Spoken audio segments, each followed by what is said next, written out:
A sensation. Germany is charging Ukraine up for victory. Berlin has burst onto the battlefield and is finishing off Russia right at this very moment. An arsenal that decides the battle, the ground is shaking under the Russian troops. A powerful comeback from the Ukrainian armed forces on the front line. The enemy is fleeing from the Dnipropetrovsk region. The frontline hell is devouring hundreds of Putin's soldiers. Our troops are celebrating 3 victories. France is holding Russia in a steel grip. Macron is going all in. Putin is searching for allies. India has turned its back on the Kremlin. This conspiracy could turn into a catastrophe for the world. The first steps have been taken. NATO, get ready. All this and more in our episode Hell Point. Right now, Berlin is elevating the Ukrainian defense industry to new heights. Billions of euros from the German treasury are going to arm the Ukrainian armed forces. This mega weapon is radically changing the situation on the battlefield. Leopards are roaring in the hell of the front line. Shock, Germany is hitting the Kremlin's might with all its strength. Ukraine is triumphing. This can no longer be hidden. A final blow is being prepared. What it will be, we'll tell and show you in just a moment. Germany has announced expanded cooperation with Ukraine and Israel. Within the federal police, a new unit will be created that will focus exclusively on future protection against drones. Ukraine will also receive 2 more Patriot systems from Germany by the end of 2025, with the support of Norwegian partners.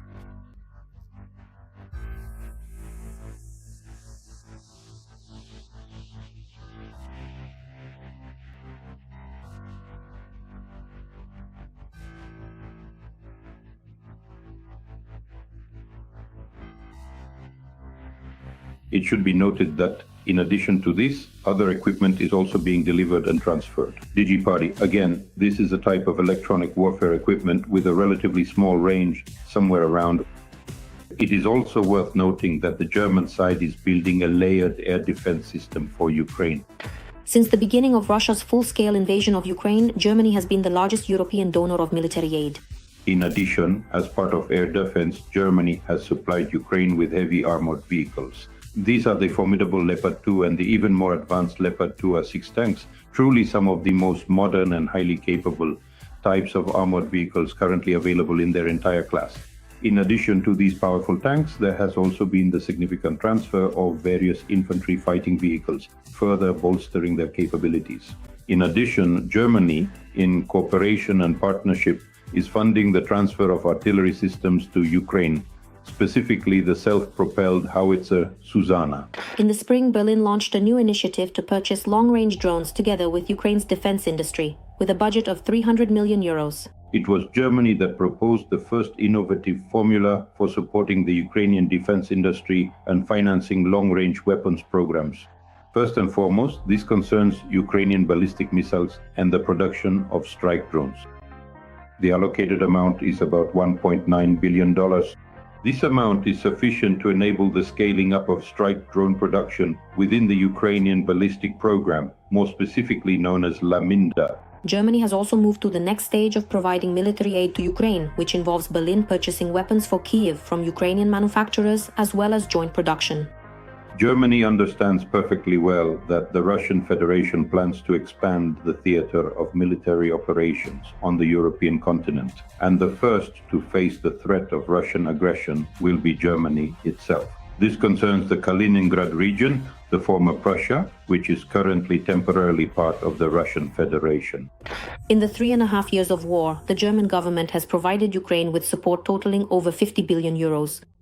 For 2026, Berlin has already included military aid to Kyiv in the draft state budget, as well as measures to enhance its own defense capabilities. If in 2022, Germany spent 1.6 billion euros on aid to Ukraine, then in 2023, this amount was about 5 billion euros, and in 2024, it has already reached about 7.5 billion euros. For the year 2025, it is firmly planned to allocate a substantial amount, approximately 9 billion euros, in crucial military technical assistance to Ukraine, ensuring their continued support. Moreover, there is a separate budget line for funding the production of the Ukrainian ballistic program and Ukrainian long-range strike drones. A year ago, Germany's largest defense company, Rheinmetall, together with Ukroboronprom, opened the first joint workshop for the repair and production of equipment. And in 2026, they plan to launch a munitions production plant on the territory of Ukraine. It is the largest producer of artillery shells in the world. It is Germany that has taken on the main responsibility for supplying 155mm caliber artillery shells. Moreover, note that it was specifically the German company Rheinmetall that announced the establishment of production facilities on the territory of Ukraine, and we are talking about the production of artillery shells and a plan for repairing armored vehicles directly in Ukraine. Let us clearly recall that Germany has firmly committed to providing Ukraine with a substantial 9 billion euros over the coming years, a significant financial pledge. Right now, in the brutal frontline fighting, our forces have driven the enemy into the very epicenter of chaos. Putin's army is visibly losing its strength and appears to be winding down its autumn offensive against Ukraine. The occupiers have suffered a major defeat in one of the directions. Now they're afraid to admit everything to Putin? Something fierce is happening. On the front line, the situation is changing at lightning speed. Our forces are crushing the enemy. You are about to see these epic shots live on air. Time is not on the Kremlin side, and in a prolonged standoff, Ukraine's chances of winning the war are much higher than Putin's. This is the conclusion reached by Western journalists, having visited the positions of the Ukrainian armed forces. Ukraine's strategy in the war of attrition is showing unexpected results.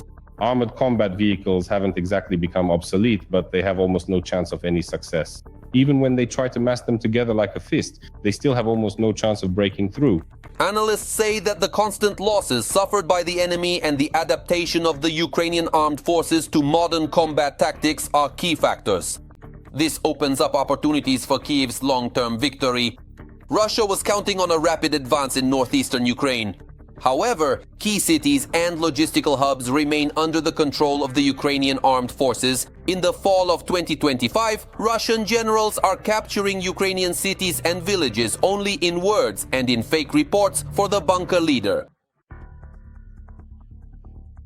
The Russian army will not be able to accomplish these tasks, but General Gerasimov, the chief of the General Staff, in separate briefings, some of which have leaked online and on social media, was reporting to Putin about the latest successes of the Russian troops. For example, he explicitly claimed that the entire grouping of Ukrainian armed forces in the critical area of the Lyban-Byk reservoir had been completely destroyed, which is absolutely not true. And in addition to that, he also stated that Russian military troops are actively clearing the southern districts of Kupiansk, which, it must be said, is also absolutely not true at all. What is really happening in the long-suffering Kupiansk was shown by the operators of the 8th Regiment of the Special Operations Forces. The enemy in this direction truly does not stop trying to break through the Ukrainian defense. In the Kupiansk direction, there were at least 8 attempted attacks by the occupiers over the past day. However, the armed forces of Ukraine managed to thwart the enemy's plans for advancement. The defense forces repelled assault actions in the areas of Petropavlivka, Novoplatonivka, Pishchane and Stepova Novoselivka.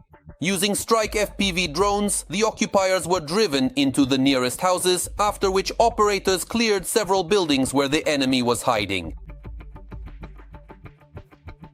Things are tough for the occupiers today in the Zaporizhia direction as well, where partisans from the movement also helped destroy a mobile enemy command post. Concerned citizens provided the exact coordinates of the occupiers' communications vehicle, which was being used as a mobile command post to control enemy units. The destruction of this communications hub caused chaos in the occupiers' command system. Coordination between units and the transmission of orders were disrupted, which seriously affected the enemy's combat capability in this sector of the front. And here are the shots of the occupiers' fuel and lubricants depot burning in the northern Slobozhansky direction. In the past few days, our border guards have managed to destroy enemy shelters and communication equipment. In addition, the enemy suffered losses in manpower in the northern Slobozhansky direction. In total, in this and the Kursk directions, Ukrainian defenders repelled 7 Russian attacks. the enemy carried out several airstrikes on our positions. In total, they dropped 10 guided bombs and conducted 198 artillery shellings. The situation in the Lyman direction remains difficult. There, the enemy attacked 12 times, trying to advance near the settlements of Serednya, Novoselivka and Darilov. However, a special unit of Ukrainian military intelligence managed to accurately and effectively destroy the occupiers, their equipment and drones. Due to heavy losses in this and other directions, Russian troops are forced to slow down their offensive pace. This is explained by military analysts. Since the end of last month, since the end of last September, Russian activity on the front has somewhat decreased. The number of assaults they carry out is proportionally declining, as is the number of personnel losses. The official Ukrainian statistics also do not particularly encourage the occupiers to go on these meat grinder assaults. Indeed, September 2025 turned out to be notable in terms of the effectiveness of the National Guard units. Thanks to the coordinated work of the guardsmen, the enemy lost at least 677 vehicles over the past month, 418 artillery systems, nearly 200 radars, 17 multiple launch rocket systems, 29 tanks, and almost 7 dozen ammunition depots. Meanwhile, the Russian army continues to strike exclusively at civilians and residential buildings. And it's worth noting that this isn't happening only in Ukraine. The day before, the Russian air defense system hit a residential building in the Belgorod region with a missile. The video shows that the upper floors of the residential building were hit. According to Russian media, as a result, windows were blown out in 15 apartments and about 20 parked cars were damaged. Officially, there are no reported casualties. However, judging by the footage published online, the destruction of the building may be much more serious. France is entering the battle, which as soon as tomorrow could throw Putin into the abyss. They are supplying Ukraine with weapons and backing Kiev to the very end. The reinforcement of the armed forces of Ukraine is on an unprecedented scale. Paris is securing the skies with air defense systems that are even better than the legendary Patriots. Weapons are moving in columns, self-propelled howitzers, hundreds of armored personnel carriers, reconnaissance tanks, and more. Maximum mode is activated. The drone manufacturing plant is already operating at full capacity, and who knows what else the ally will pull out of their sleeve. All about this in the following report. Strong support for Ukraine. Military and financial assistance since the very beginning of the full-scale war, and from the very first day, we made a clear choice to support Ukraine in the face of Russia's aggressive war and at the same time to defend its independence and freedom. even despite political instability in Ukraine, France has stated that this will not affect its military support for Ukraine. Macron himself has called for increasing aid and strengthening sanctions against the Russian Federation. France plays a key role in the system of collective security in Europe. France, as a prominent country aspiring to significant regional leadership on the European continent, consistently demonstrates its active and influential presence on the foreign policy stage, not just through mere statements, but also through concrete actions and diplomatic initiatives. France is providing Ukraine with practical military technical assistance. It should be noted that France's military technical assistance has already reached about 6 billion euros. France was also one of the first countries to start providing Ukraine with important weaponry. France is one of the first countries that supplied Ukraine with long-range strike systems. Moreover, France was among the first countries to authorize the use of its cruise missiles for strikes on the territory of the Russian Federation. This is quite remarkable. In other words, France demonstrates its support for Ukraine through practical actions and real deeds. Then once again, I want to emphasize, unlike some other European and global partners, During the meeting between Zelensky and Macron, they discussed strengthening Ukraine's air defense ahead of winter, as well as the use of frozen Russian assets for the benefit of Ukraine. France has provided Ukraine with, accordingly, means of destruction. We're talking about Caesar self-propelled howitzers produced in France, Caesar systems. In addition, the French side explicitly stated that they would also significantly strengthen the crucial capabilities of the Ukrainian air defense system, providing essential enhancements. And this is quite remarkable. Moreover, thanks to France, Ukraine has something even better than the American Patriot system. France, together with Italy, has supplied the SAM-T air defense missile systems of Franco-Italian production to meet the needs of the armed forces of Ukraine. This is essentially an analog of the American Patriot system. And in some respects, if you have them, they even surpass the Patriot. But what about the French Mirage fighter jets? It is well known that their number in the French Air Force has decreased. Therefore, several units of this equipment have indeed been delivered to Ukraine. The number of aircraft supplied is around 10 units. But the most remarkable thing is that Ukrainian pilots have undergone training courses on French territory. No, only on the Mirage 2005, which is the main combat aircraft of the French military aviation village. Well, and accordingly the F-16. But we should not forget about the possibility of training Ukrainian military personnel, which France is also actively conducting.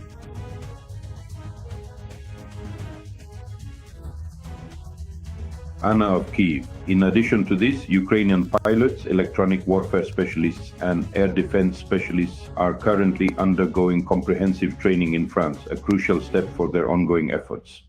Our experience, your industry. Ukraine and France have agreed to launch joint weapons production. This concerns drones and defense manufacturing.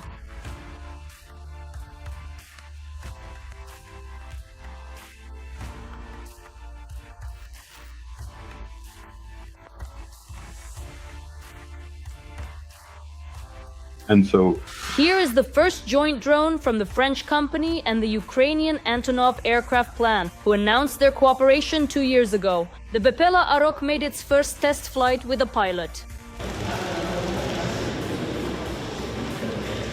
Arok is capable of carrying out long-range patrol and reconnaissance missions, delivering effective strikes including against enemy aviation equipment. Every voice matters. Join our community, support independent journalism and help us bring you the truth from Ukraine. Become a member of Ukraine Today. Join us now. Urgent, a new threat to the world. Russia and India have joined forces. The joint Indra 2025 exercises have begun. Hundreds of Russian soldiers on Indian soil, tanks, drones and artillery. The Kremlin boasts about the partnership, but the world sees something else. Europe is on alert. The news, Moscow and Delhi could become another link in the game against the West. Has Minsk really faded into the background, and will the Kremlin strike from another direction? More on this in just a moment. It seems that Putin has a very new best friend. Has the Kremlin dictator really traded Belarus for India? We have never at any point in time experienced any truly major international issues or significant diplomatic challenges with India. Never, ever, any truly major or substantial ones. Previously, we used to hear about active joint exercises between Russia and Belarus, but now a third party has entered this duo. Even in the field of security, we have a very trusting relationship. The Russian-Indian exercises called Indra 2025 are taking place in the Indian state of Rajasthan and will continue until the 15th of October. Since 2003, every 2 years, joint Russian-Indian naval exercises of the Indra series have been held in the Indian Ocean, in the Bay of Bengal area. Although, interestingly, Indra 2025 already took place in the spring, but for some reason they decided to organize it again. And yes, the key phrase here is naval exercises, because this year something is clearly off. And now they're talking about holding another Indra exercise. You could call this the coastal phase of the Indra 2025 exercises, but in reality it's about exercises in Rajasthan. Rajasthan is a northwestern state of India on the border with Pakistan. Well, it doesn't really have anything to do with the Navy. According to the Russian Ministry of Defense, the main goal is to strengthen cooperation between the two countries. The goal is to exchange experience in the field of counter-terrorism. And for India, surprisingly enough, it's about gaining military experience and an additional ally. Well, we certainly know how the Russians conduct their counter-terrorist operations. For instance, in Chechnya, for example, and also the so-called special military operation in Ukraine. But just as important, are these suspicious joint exercises between the two countries dangerous for other states like Pakistan? Exercises, dear scholars, that are conducted not in a friendly country are a threat, and naturally the Pakistanis will... This is also a signal to Pakistan, coming from Moscow as well. And in Pakistan they will be and are closely monitoring the progress of these exercises. I'll repeat, because once again, this is something new. But of course, there is no loyalty to India anymore. Despite international pressure, the country continues to maintain military contacts with Russia. But where else could Putin stick his nose if not in someone else's conflict?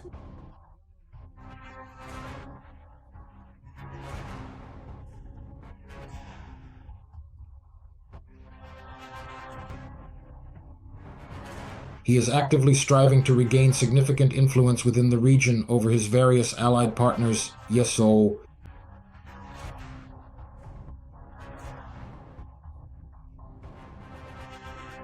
Well then... What exactly is happening at the training ground? Behind the fancy wording, it could just be a regular demonstration of equipment or formal training for show. This is not a command staff exercise, it's not the work of a staff management body. These exercises will involve deployed forces. In other words, some kind of rapid response forces are being practiced by the Russians. But... The main thing is India. And what about Russia? What does Russia gain from joint exercises with India? Does Putin want to show that he still has allies left? This is a demonstration of allied relations. It's a form of military political support.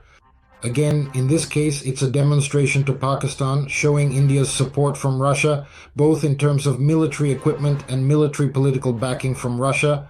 They are clearly demonstrating their unwavering loyalty and steadfast support to India's current political leadership and its established government. These exercises are being held in India, not Indians in Russia. But it seems that Putin is already mentally packing his bags. After all, military exercises are one thing, but meeting with his Indian friend is something else entirely. Well, of course, unlike in Europe, at least he is definitely expected there. And to be honest, I'm also looking forward to this trip. At the beginning of December, and I am truly looking forward to meeting my very good friend, who is also our incredibly reliable and trusted partner. It has begun. The Russian Federation has taken this step, the first phase of the attack on NATO. Putin's actions have been openly leaked. The dictator has set his course for the West, an operation planned down to the smallest detail. The threat, like an avalanche, is bearing down on European countries. Several leaders are immediately in the crosshairs. The Kremlin, in agony, is pressing the button. Will NATO manage to stop this madness in time? All about this in the report. Coming up next. From fakes to provocations, Moscow is once again fighting for the old ways, a factory of lies, provocations, and intimidation. Refia Preskori in the informational and psychological preparation phase. It is called Phase 0. Everyone knows their companies are preparing for a possible war. Phase 0. To move to a higher level of warfare than the one in which Russia is currently participating. For example, before the upcoming NATO-Russia war. This is what analysts from the Institute for the Study of War write. Since the fall of 2025, Muscovy has sharply intensified its operations. From drone incursions into the country's airspace to fake statements by the Foreign Intelligence Service about allegedly planned attacks in Europe. The latest accusations are directed against the United Kingdom. Allegedly, London is planning attacks by Ukrainian Russians on military and civilian vessels. The statement by Russia's Foreign Intelligence Service on October 6th follows similar false claims by the SVR regarding European countries, such as Poland, Moldova, and Serbia. And in recent weeks, the SVR has started making such statements more frequently, indicating a new pattern of coordinated actions. This is according to analysts from the Institute for the Study of War. These actions are not spontaneous.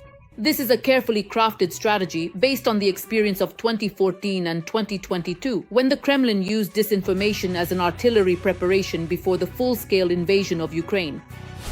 Meanwhile, the alliance continues to monitor Russian information operations, recording the special activity of trolls and fake networks. The campaigns are especially noticeable in Poland, Germany, Slovakia, and the Baltic countries. It is precisely there that Moscow is trying to provoke war fatigue and distrust toward allied commitments. Under the guise of alternative opinions and anti-globalist movements, the Kremlin is creating networks of loyal speakers, bloggers, and pseudo-experts. Their task is to implant the idea that NATO is supposedly provoking Russia, that the West is tired of Ukraine, and that a new war is inevitable. In addition, rumors about mobilization and threats of using nuclear weapons are spreading in Western countries. So if Putin is planning to go further, as he said back in December 2021, his goal is not just Ukraine, his target is Eastern Europe and also the Arctic region. This rhetoric is not just propaganda, but a tool. Moscow is testing Western societies, gauging their level of fear and readiness to respond. The more loudly the threat is discussed, the less people believe in it. And that makes it easier to deliver a real blow, political, economic, or military. Everything happening today is pressure on the European Union, on our European partners, to make President Zelensky do as he's told, to make him agree to the terms of peace proposed by the Russian Federation, 2 or 4 regions and so on. All these drones on the territory of the European Union and so on, it's a provocation, that's absolutely right. But these are concerted attempts to exert significant pressure on the broader European system, specifically targeting the European Union, so that they too would be compelled to adopt a somewhat more accommodating and flexible stance when it comes to their ongoing diplomatic and economic relations with the Russian Federation. Despite provocations from Russia, the flows of Russian gas, liquefied Russian gas, and supplies going to Belgium, the Netherlands, France, and Spain have not stopped. Not a single one of these countries has declared that they are stopping purchases of Russian gas, and this continues. That's why I don't believe in war. One thing is clear for now. The Kremlin is preparing the ground, but no one knows what will happen tomorrow. These actions can easily turn into real strikes. Phase 0 is not a direct attack, but psychological preparation for it. Its goal is to destabilize the information space, to sow panic, distrust, and a sense of the inevitability of a new war. And right now, the future of the entire continent depends on how Western politicians respond. That's all from me for now. This was Idrina Hutsakalo with you. Even more hot news in our next episode. And in the meantime, don't forget to subscribe and hit the like button. See you!